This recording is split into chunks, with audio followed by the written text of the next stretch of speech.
আসসালামু আলাইকুম। বর্ণমালা একাডেমিতে সবাইকে স্বাগতম। তো বিগত এক মাস আমরা রমজান এবং আমার কিছু ব্যক্তিগত সমস্যার জন্য আপনাদের মধ্যে ভিডিও নিয়ে আসতে পারিনি। তো আজ থেকে ইনশাল্লাহ নিয়মিত আমাদের চ্যানেলে ভিডিও পাবেন। তো আমরা আমাদের আজকের ভিডিওতে নিয়ে এসেছি প্রাইমারি শিক্ষক নিয়োগ প্রস্তুতির একটি পূর্ণাঙ্গ মডেল টেস্ট। তো আমরা এইভাবে 50টি মডেল টেস্ট আপনাদেরকে দেওয়ার চেষ্টা করব। আশা করি এই মডেল টেস্টগুলো দিয়ে আপনারা নিজেদের প্রস্তুতি যাচাই করে নিতে পারবেন এবং আপনাদের প্রস্তুতিকে এগিয়ে নিতে এই মডেল টেস্টগুলো অবশ্যই সাহায্য করবে। তো চলুন দেরি না করে আমরা আমাদের ভিডিও চলে যাই। বাংলা বর্ণমালায় বর্ণের সংখ্যা কতটি? উত্তর 50টি। কোন বাক্যটি সঠিক? এখানে 4টি বাক্যের মধ্যে গরু ছাগলের বিরাট হাট, এই বাক্যটি সঠিক। যে গাছে ফল ধরে কিন্তু ফুল ধরে না, এক কথায় কি হবে? যে গাছে ফল ধরে কিন্তু ফুল ধরে না, এক কথায় হবে বনস্পতি। হাত বাড়ি বাগধারার অর্থ কি? হাত বাড়ি বাগধারাটির অর্থ কৃপণ। জঙ্গম এর বিপরীতার্থক শব্দ কোনটি? জঙ্গম এর বিপরীতার্থক শব্দ হবে স্থাবর। বাংলা মৌলিক স্বরধ্বনি সংখ্যা কতটি? বাংলা মৌলিক স্বরধ্বনি সংখ্যা মোট 60টি। কোনটি শুদ্ধ বানান? এখানে গয়রিকার, হয় রসইকার এবং মূর্ধন্য নয় দীর্ঘইকার হবে সঠিক বানান, অর্থাৎ অপশন গ। তপোবন এর সন্ধি বিচ্ছেদ? তপোবনের সন্ধি বিচ্ছেদ হবে তপ বিসর্গ যুগ বন। চাঁদের হাট এর অর্থ কি? চাঁদের হাট এই বাগধারাটির অর্থ প্রিয়জন সমাগম। বাংলাদেশ স্বপ্ন দেখে কাব্যগ্রন্থটি কার রচনা? বাংলাদেশ স্বপ্ন দেখে কাব্যগ্রন্থটি শামসুর রহমানের রচনা। বাংলা সাহিত্যের শ্রেষ্ঠ কিশোর চরিত্র কোনটি? এখানে বাংলা সাহিত্যের শ্রেষ্ঠ কিশোর চরিত্র হবে ইন্দ্রনাথ। কোন সমাসের বেশ বাক্য হয় না? নিত্য সমাসের বেশ বাক্য হয় না। পুষ্প এর সমার্থক শব্দ নয়। এখানে ফুল, কুসুম এবং প্রসূন এই তিনটি কিন্তু পুষ্প এর সমার্থক শব্দ, কিন্তু অবনী এটি কিন্তু পুষ্প এর সমার্থক শব্দ নয়। অবনী অর্থ পৃথিবী। মুনীর চৌধুরী রচিত মুখরা রমণী বর্ষীকরণ এটি একটি অনুবাদ নাটক। কোন বানানটি শুদ্ধ? এখানে সমবিব্যাহারে এই গণঙ্গর বানানটি শুদ্ধ। সম, তারপর ভয় রসইকার, ভয় জফলা আকার, হয় আকারে হা, রয় একারে রে, সমবিব্যাহারে। কোনটি বহুব্রীহি সমাসের উদাহরণ? এখানে হাতাহাতি অর্থাৎ হাতে হাতে যে দ্বন্দ্ব, এটা বহুব্রীহি সমাসের উদাহরণ। এটি কিন্তু ব্যতিহার বহুব্রীহি। কোনটি অধিকরণ কারকে সপ্তমী বিভক্তির উদাহরণ? এখানে অধিকরণ বলতে কিন্তু জায়গা বোঝায়, আর সপ্তমী বলতে এ বিভক্তি বোঝায়। অর্থাৎ এখানে গগনে গরজে মেঘ ঘন বরষা, এখানে গগনে কিন্তু একটি জায়গা অর্থাৎ আকাশে, এবং এখানে এ বিভক্তি অর্থাৎ সপ্তমী বিভক্তি আছে, তাই এটি হবে অধিকরণে সপ্তমী। ধন হইতে সুখ হয় না, বাক্যের নিম্নরেখ শব্দটি কোন কারকে কোন বিভক্তি? এখানে যেহেতু ধন একটি উৎস, তাই এটি হবে অপাদান, এবং যেহেতু কোনো হইতে বিভক্তি আছে, তাই এটি হবে আমাদের অপাদানে পঞ্চমী। কেরোসিন শিকা বলে মাটির প্রদীপে, বায়ু বলে ডাকো যদি দেব গলা টিপে। হেনকালে গগনেতে উঠিলেন চাঁদা, কেরোসিন বলে উঠি এসো মোর দাদা। পংক্তিটি কোন কবির রচনা? রবীন্দ্রনাথ ঠাকুর। হনন করার ইচ্ছা এক কথায় কি হবে? হনন করার ইচ্ছা এক কথায় হবে জিজ্ঞাসা। তো এই ছিল বাংলার 20টি গুরুত্বপূর্ণ প্রশ্ন। এখন আমরা চলে যাচ্ছি ইংলিশের গুরুত্বপূর্ণ 20টি প্রশ্নে।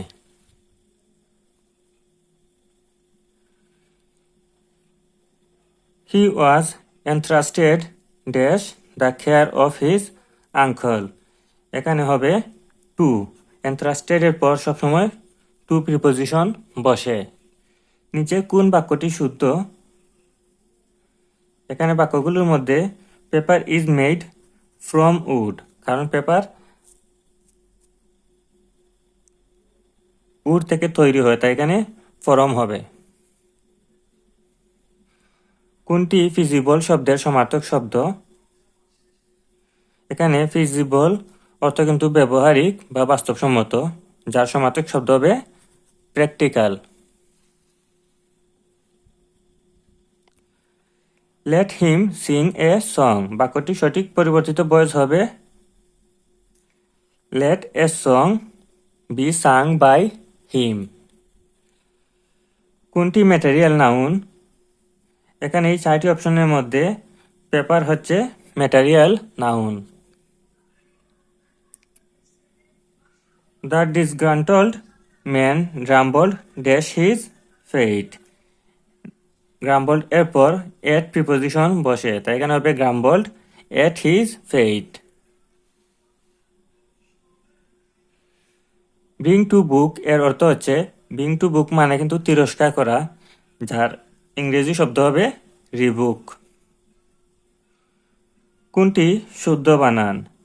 এখানে কমেমোরেট প্রথমে ডবল এম হবে এবং পরে একটা এম হবে, তাই এটি হবে শুদ্ধ বানান। ওয়ার ড্যাশ ইন লন্ডন, এখানে হবে were you born. Were you born in London.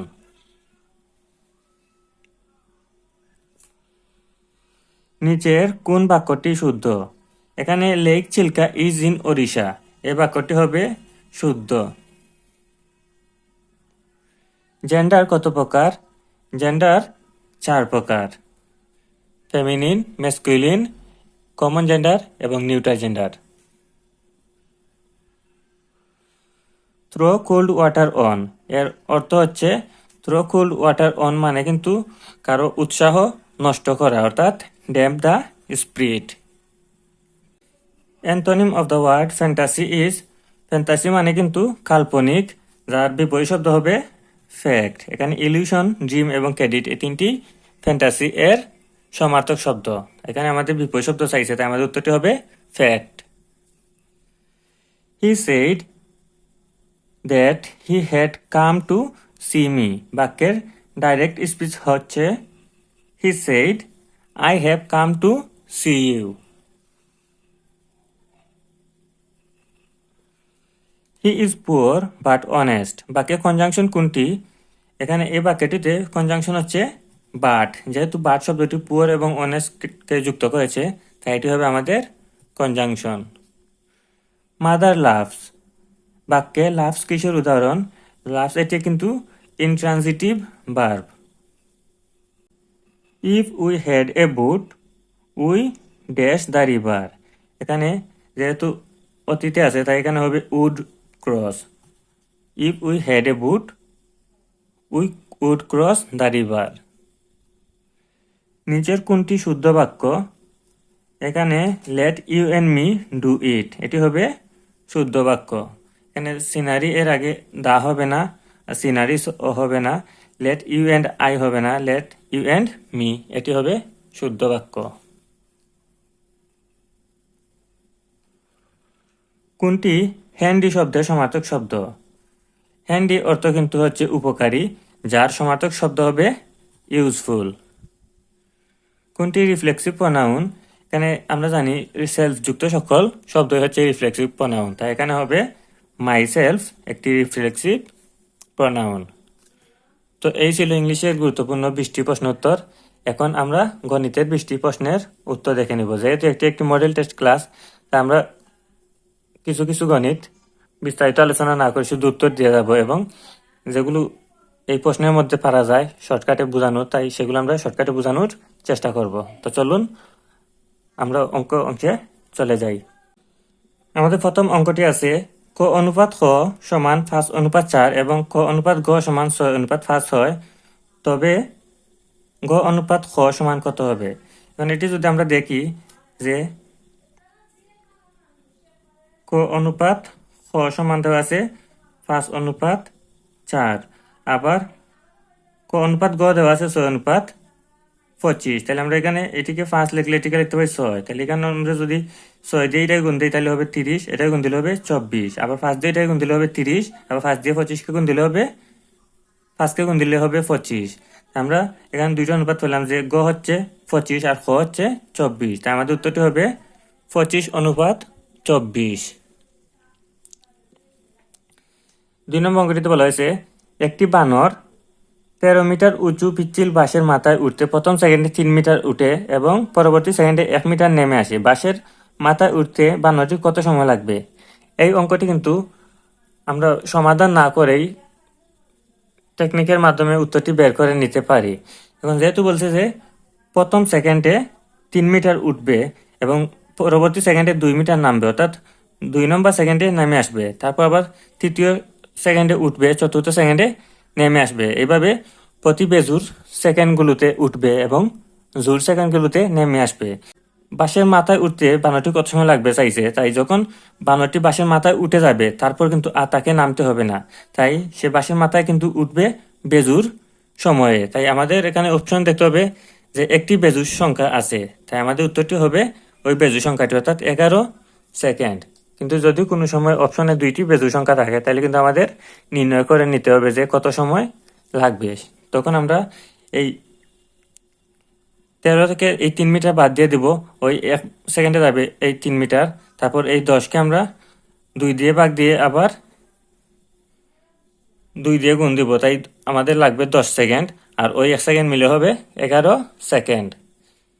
তবু যদি আপনাদের এখানে বুঝতে কোনো অসুবিধা হয়, আমরা অন্য একটি ভিডিওতে গণিতের 20টি অঙ্কের বিস্তারিত সমাধান নিয়ে উপস্থিত হব।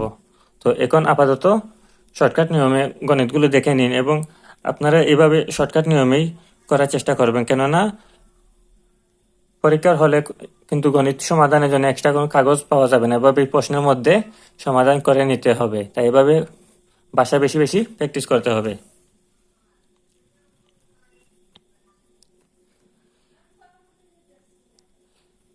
এখানে 43 নম্বর অঙ্কটিতে বলা হয়েছে 15টি খাসির মূল্য 5টি গরুর মূল্য সমান। তাইলে 15টি খাসির মূল্য যদি 5টি গরুর মূল্য সমান হয়, তাইলে 3টি খাসির মূল্য কিন্তু 1টি গরুর মূল্য সমান। এখানে বলছে 2টি গরুর মূল্য 3000 টাকা হলে 3টি খাসির মূল্য কত? আমরা বলছিলাম যে 3টি খাসির মূল্য 1টি গরুর মূল্য সমান, তাইলে আমরা 1টি গরুর মূল্য যদি বের করি তাহলে কিন্তু 3টি খাসির মূল্য বের হয়ে যাবে। এখানে বলে দিয়েছে 2টি গরুর মূল্য 3000 টাকা, তাহলে 1টি গরুর মূল্য হবে 1500 টাকা। তাহলে 1টি গরুর মূল্য যদি 1500 হয় তাহলে 3টি খাসির মূল্য হবে 1500 টাকা।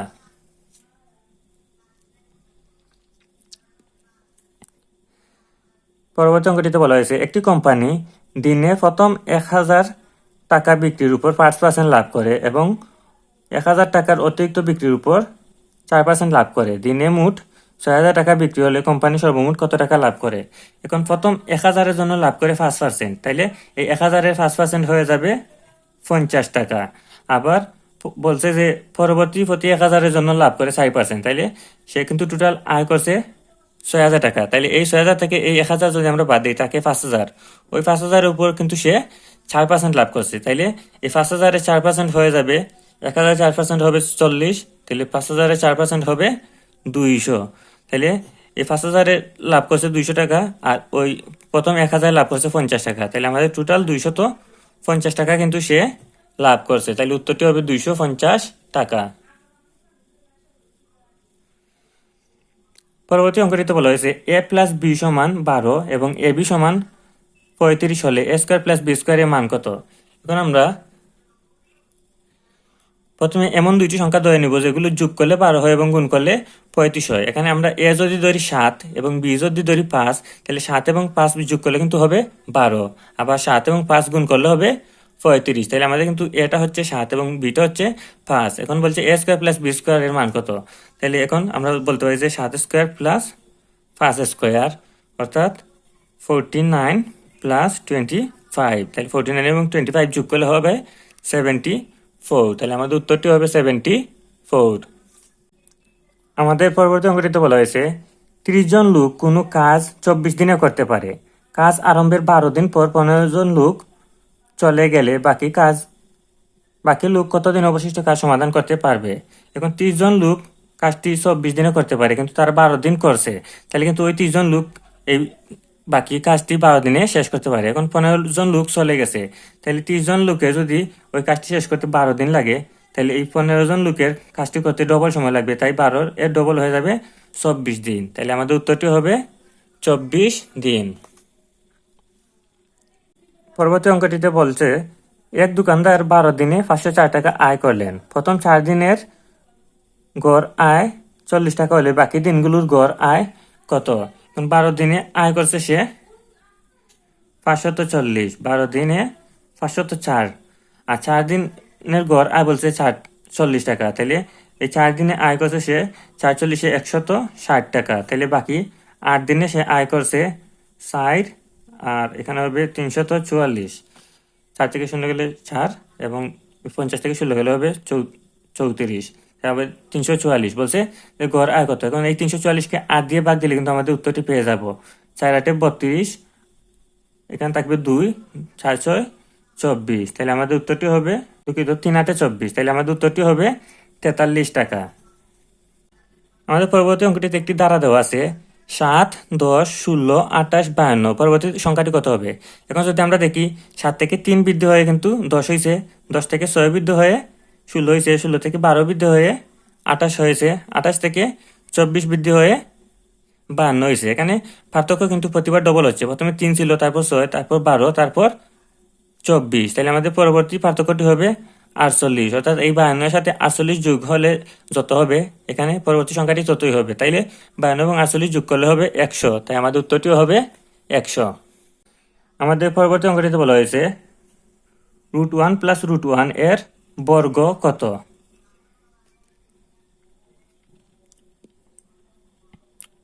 অর্থাৎ এখানে √1 এবং √1 এর বর্গ চাইছে, তাই আমরা √1 এবং √1 যদি যোগ করি তাহলে হবে 2√1, এটিকে স্কোয়ার করতে হবে, তাহলে 2-কে স্কোয়ার করলে হবে 4 এবং 1-কে স্কোয়ার করলে হবে 1, তাহলে আমাদের উত্তরটি √1-কে স্কোয়ার করলে হবে 1, তাহলে 4 একে হয়ে যাবে 4, তাহলে আমাদের উত্তরটি হবে 4।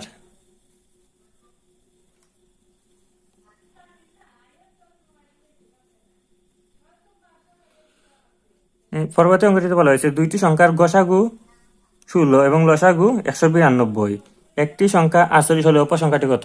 আমরা জানি এই গসাগু এবং লসাগু দেওয়া থাকলে এই গসাগু এবং লসাগু গুণ হয় এবং একটি সংখ্যা নিচে বসালে কিন্তু আমরা অপর সংখ্যাটি পেয়ে যাই। 16 দিয়ে 48-কে কাটলে হবে 3, 3 দিয়ে 192-কে কাটলে হবে 318, 1, 3 4 12, 64, তাহলে আমাদের উত্তরটি হবে 64। এভাবে কিন্তু আপনারা এই ছোট ছোট করে প্রশ্নের মধ্যেই অঙ্ক মেলানোর চেষ্টা করবেন, তাইলে কিন্তু পরীক্ষার হলে আপনাদের অঙ্কের উত্তর বের করতে সহজ হবে। এখানে বলা হয়েছে a² BC AB² C ABC² এর লসাগু কত? লসাগু বলতে কিন্তু আমরা এমন একটি সংখ্যা নিব যে সংখ্যাকে এই 3টি দ্বারাই ভাগ যাবে, তাই আমরা এই 3টি সংখ্যা দ্বারাই ভাগ যাবে এরকম সংখ্যা যদি নিতে চাই তাহলে আমরা দেখতে হবে এই 3টি সংখ্যাতে কি আছে। এই 3টি সংখ্যাতে কিন্তু A B এবং C আছে, ABC সবগুলোতে কিন্তু ABC আছে, তাহলে প্রতি ক্ষেত্রে A এর মান, B এর মান, C এর মান যেগুলো বড় সেইগুলো আমরা নিব। এখানে আমরা প্রথমটা থেকে নিব A², দ্বিতীয়টা থেকে নিব B², তৃতীয়টা থেকে নিব C², তাহলে কিন্তু আমরা লসাগুটা পেয়ে যাব, তাহলে আমাদের উত্তর হবে A² B² C²। 52 নম্বর অঙ্কটিতে বলা হয়েছে x² - y² + 2x + 1 এর উৎপাদক কত? এটিকে যদি আমরা সাজিয়ে লিখি তাহলে এই y²টাকে লাস্টে লিখতে পারি এবং এই x² + 2x + 1 এটি বদলে লিখতে পারি আমরা x + 1 হোল স্কোয়ার, এখানে থাকবে একটা মাইনাস, তাহলে এটি কিন্তু আমাদের হয়ে যাবে x a² - b², তাহলে আমরা এটিকে লিখতে পারি এই a প্লাস বি ইন্টু এই a মাইনাস বি, তাহলে আমাদের হয়ে যাবে x + y + 1 এবং x - y + 1। আমাদের দেখতে হবে এই দুইটির মধ্যে কোনটি অপশানে আছে। এখানে -1 কিন্তু কোনো জায়গায় হবে না, তাই এই -1-এর এই দুইটাই বাদ, তাহলে আমাদের থাকলো 1 - x - y, এখানে কিন্তু -x হবে না, তাই আমাদের 4 নম্বরও বাদ, তাহলে আমাদের হবে x + y + 1, অর্থাৎ অপশন গ হবে সঠিক উত্তর। পরবর্তী অঙ্কটিতে বলা হয়েছে কোন বৃহত্তম সংখ্যা দ্বারা 27, 12 এবং 65কে ভাগ করলে যথাক্রমে 3, 4 এবং 5 ভাগশেষ থাকবে? তাহলে আমরা এটি অনেক নিয়মে করতে পারি। আমরা এই অপশনের সংখ্যাগুলো দিয়েই ভাগ করে দেখতে পাই যে কোন কোন ক্ষেত্রে 3, 4, 5 অবশিষ্ট থাকে, এবং বা এইগুলা থেকে এই ভাগশেষগুলো বিয়োগ করেও দেখতে পারি যে কোনটা দিয়ে ভাগ যায়। কারণ আমরা যদি বিয়োগ করি তাহলে এই 27 থেকে 3 গেলে হবে 24, 40 থেকে 4 গেলে হবে 36, এবং 65 থেকে 5 গেলে হবে 60। এখন 24, 36 এবং 60 এই তিনটি সংখ্যাকে কিন্তু 12 দ্বারা ভাগ যায়। 2 বারং 24, 3 বারং 36, 5 বারং 60। তাহলে আমাদের উত্তরটি হবে 12। আমাদের পরবর্তী অঙ্কটিতে বলা হয়েছে 0.004 হোল স্কোয়ার সমান কত? এখন হোল স্কোয়ার যদি আমরা করি তাহলে দশমিকের পর যয়টি সংখ্যা আছে তার কিন্তু ডবল হয়ে যাবে। অর্থাৎ দশমিকের পর এখানে 3টি সংখ্যা আছে, আমাদের স্কোয়ার করলে হয়ে যাবে দশমিকের পর 6টি সংখ্যা, এবং 4কে স্কোয়ার করলে হয়ে যাবে 16। তাইলে এই প্রতিটা অপশনে কিন্তু 16 আছে। তাহলে আমাদের দেখতে হবে যে দশমিকের পর 6টি সংখ্যা আছে কোন অপশনে। তাহলে আমরা যদি দেখি এখানে 1, 2, 3, 4, 5, 6, অর্থাৎ 4টা শূন্য এবং 16-র 2টা মিলে কিন্তু 6টা সংখ্যা আছে দশমিকের পর। তাই আমাদের অপশন খ হবে সঠিক উত্তর। 55 নম্বর অঙ্কটিতে বলা হয়েছে একটি সরলরেখার উপর অঙ্কিত বর্গ ওই সরলরেখার অর্ধেকের উপর অঙ্কিত বর্গের কত গুণ? আমরা যদি একটি সরলরেখার উপর একটি বর্গ অঙ্কন করি এবং এর অর্ধেকের উপর একটি বর্গ অঙ্কন করি, তাহলে দেখা যাচ্ছে কিন্তু এই বর্গটির তুলনায় এই বর্গটি 4 গুণ বড়। কারণ এই বর্গটির সমান করে আমরা এখানে 4টি বর্গ আঁকতে পারি, এই একটি, এই একটি, এই একটি এবং এই একটি। অর্থাৎ এই বর্গটি এই ছোট বর্গের 4 গুণ। তাহলে আমাদের উত্তরটি হবে 4 গুণ।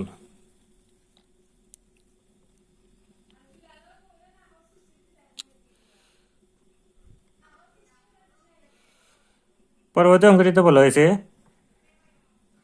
x মাইনাস 1/x সমান 2 হলে x⁴ প্লাস 1/x⁴ সমান কত? এখানে এটি আমরা একটি সহজ পদ্ধতিতে করতে পারি। আমাদের এই যে মানটি দেওয়া আছে, যদি মাইনাসের মান দেওয়া থাকে এবং প্লাসের বের করতে হয়, তাহলে আমাদের প্রথমে একটি সূত্র শিখে নিতে হবে যে n square plus 2 whole square minus 2। এখানে আমরা এই মানটি বসিয়ে নিব। তাহলে n এর জায়গায় যদি আমরা 2 বসাই তাহলে 2 square minus plus 2 whole square minus 2। এখানে 2কে স্কোয়ার করলে হবে 4 প্লাস 2 হোল স্কোয়ার মাইনাস 2। তাহলে 4 এবং 2 যোগ করলে হবে 6 হোল স্কোয়ার মাইনাস 2। তাহলে 6কে স্কোয়ার করলে 36 মাইনাস 2 সমান এই 36 থেকে 2 গেলে হবে 34। তাহলে আমাদের 56 নম্বর অঙ্কটি উত্তর হবে 34 বা 34। কোন ভগ্নাংশটি 3/2 থেকে বড়? এখানে আমাদের 4টি অপশনের মধ্যে আমরা যদি 3/2 থেকে বড় নির্ণয় করতে যাই তাহলে কিন্তু আমরা আমাদের 4টি অপশনকেই টেস্ট করে দেখতে হবে যে কোনটি 3/2 থেকে বড়। এটা আমরা বিস্তারিত অঙ্কের ভিডিওতে দেওয়ার চেষ্টা করবো। এখন শুধু আপনাদের উত্তরটি জানিয়ে দেই। এখানে উত্তর হবে 11/8।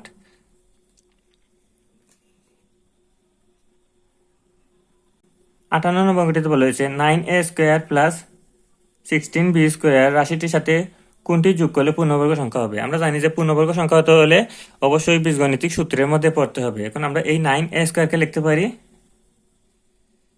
3a হোল স্কোয়ার, এবং এই 16b স্কোয়ারকে লিখতে পারি 4b হোল স্কোয়ার। এখন এটাকে যদি আমরা a square plus b square ধরি তাহলে আমাদের সূত্রে ফেলতে হলে কিন্তু a প্লাস b স্কোয়ার সূত্র হচ্ছে a square plus 2ab plus b square. তাহলে এখানে আমাদের 2 এবং এই a এবং b, তাহলে এই জিনিসটি অ্যাড করতে হবে। তাহলে কিন্তু আমাদের এই বাক্যটি সূত্রে পড়বে। এখন 2 3 হবে 6, 4 6 হবে 24, আর সঙ্গে থাকবে এ বি। অর্থাৎ এই বাক্যটির সাথে আমরা যদি 24ab অ্যাড করি তাহলে কিন্তু এটি a প্লাস b হোল স্কোয়ারের সূত্রে পড়বে। অর্থাৎ এটি একটি পূর্ণবর্গ সংখ্যা হবে। তাহলে আমাদের উত্তরটি হবে 24ab। আমাদের পরবর্তী প্রশ্নটি এসেছে জ্যামিতি থেকে। এটি আপনারা মুখস্থ করে নেবেন, এটি কোনো অঙ্ক নয়। কোনো ত্রিভুজের মধ্যমাগুলো যে বিন্দুতে ছেদ করে তাকে বলে, অর্থাৎ ত্রিভুজের মধ্যমাগুলো, ত্রিভুজের এই যে মধ্যমা আছে এই মধ্যমাগুলো যেখানে ছেদ করে তাকে বলা হয় বরকেন্দ্র। 7 নম্বর অঙ্কটিতে বলা হয়েছে 6, 8, 10 এর গাণিতিক গড় 7, 9 ও কোন সংখ্যা গাণিতিক গড়ের সমান। এখানে 6, 8 এবং 10 এর গাণিতিক গড় কিন্তু হচ্ছে 8। তাহলে 7, 9 এবং কোন সংখ্যার গাণিতিক গড় 8 হবে ওইটা আমাদের নির্ণয় করতে হবে। তাহলে 7 এবং 9 যেহেতু 16 হয়, তাহলে এর সাথে যদি আমরা 8 যোগ করি তাহলে কিন্তু হয়ে যাবে 24, যেটিকে 3 দ্বারা ভাগ দিলে হবে 8। অর্থাৎ আমাদের উত্তর হবে অপশন খ, 8। তো এই ছিল গণিতের 20টি প্রশ্ন। আশা করি আমাদের শর্টকাট নিয়মগুলো বুঝতে পেরেছেন। আর যারা পারেননি তারা অবশ্যই কমেন্ট করে জানাবেন। আমরা বিস্তারিত আলোচনা নিয়ে একটি ভিডিও তৈরি করব। আর অবশ্যই চ্যানেলটিতে গিয়ে চেক করলে পরবর্তীতে ভিডিওটি পেয়ে যাবেন। তো এখন আমরা চলে যাব সাধারণ জ্ঞানের 20টি প্রশ্নে। তো চলুন আমরা চলে যাই আমাদের সাধারণ জ্ঞান অংশে। পিসিকালচার বলতে কি বোঝায়? পিসিকালচার বলতে বোঝায় মৎস্য চাষ। পাহাড়পুরের বৌদ্ধবিহারের নির্মাতা কে? ধর্মপাল। ডস কম্পিউটার সংক্রান্ত কি? এখানে ডস এর পূর্ণরূপ হবে ডিস্ক অপারেটিং সিস্টেম। পূর্বাশা দ্বীপের অপর নাম কি? পূর্বাশা দ্বীপের অপর নাম দক্ষিণ তালপট্টি দ্বীপ। ফরাসি বিপ্লব সংঘটিত হয় কত সালে? ফরাসি বিপ্লব সংঘটিত হয় 1789 সালে। একজন মানুষের দেহে কত টুকরো হাড় থাকে? এই প্রশ্নটি আপনাদের জন্য বরাদ্দ রইল। আপনারা এটি সঠিক উত্তর কমেন্ট বক্সে জানিয়ে দিবেন।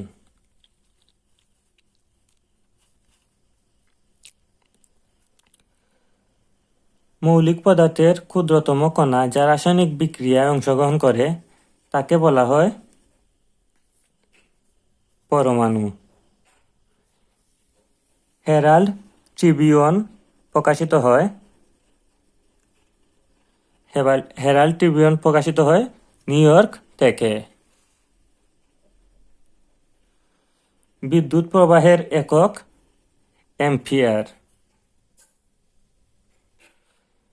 শিক্ষার মূল লক্ষ্য কি?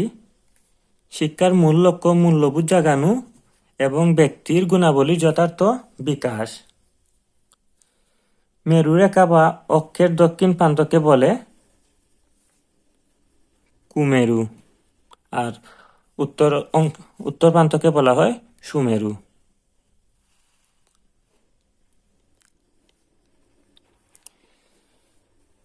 বাংলাদেশে বর্তমানে কত ধরনের ব্যাংক নোট প্রচলিত আছে?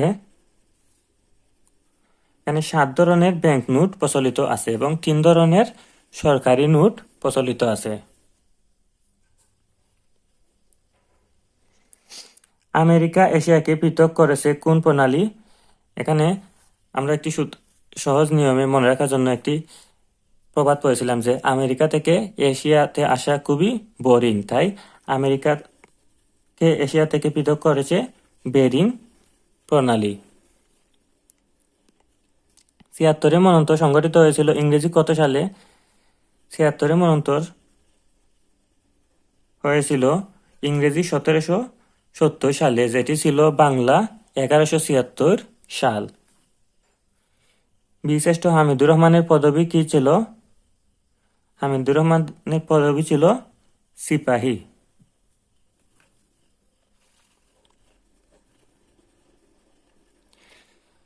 বাংলাদেশ সরকার ঘোষিত সংক্রামক ব্যাধি কতটি? বাংলাদেশ সরকার ঘোষিত সংক্রামক ব্যাধি হচ্ছে 24টি।